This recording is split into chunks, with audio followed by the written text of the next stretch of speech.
చూడండి, ద్వితీయోపదేశకాండం 28:8 ఇంకొక మాట ఉంది.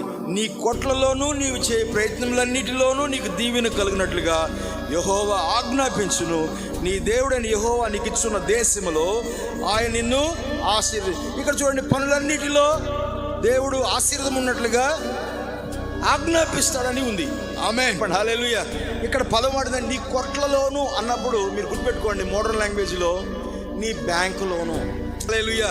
నీ కొట్లలోను అన్నప్పుడు ఆ దినాల్లో వరేసారు అనుకోండి, ఆ వరి పంట వేస్తే ఆ యొక్క ఒడ్లన్నీ వస్తాయి కదా, ఇంటి ముందు ఒక పూరి, ఒక ఇల్లులా కట్టి ఆ యొక్క ధాన్యాలన్నీ దాచిపెట్టుకొని వర్షం పడకుండా సేవ్ చేస్తారు.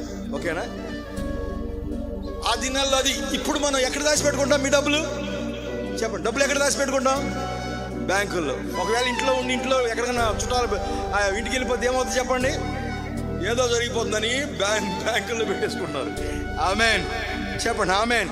నీవు ఎక్కడ చేపెట్టి పని చేస్తావో అక్కడ పనిని ఆస్వాదిస్తాడు.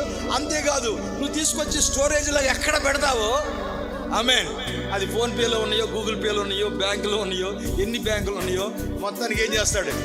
ఆ కొట్లలో ఏం చేస్తాడు? ఏమన్నది ఇక్కడ? ఈ కొట్లలోనూ నీవు చేయ ప్రయత్నం దీవెన ఉన్నట్లుగా కమాండ్ చేస్తాడంట.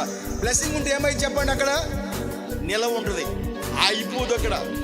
ఆమేన్, మల్టిప్లై అవుతుంది, అయిపోదు.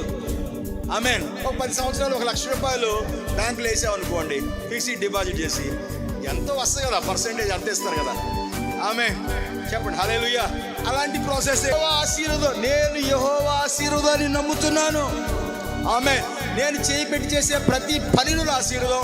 అంతేకాదు, నా స్టోరేజ్, అది బ్యాంక్ అయినా, అది ఇల్లు అయినా, అది బీరువా అయినా, అది సేఫ్టీ ప్లేస్ ఏదైనా, ఆ స్టోరేజ్ హౌస్ కూడా బ్లెస్ అవుతుంది.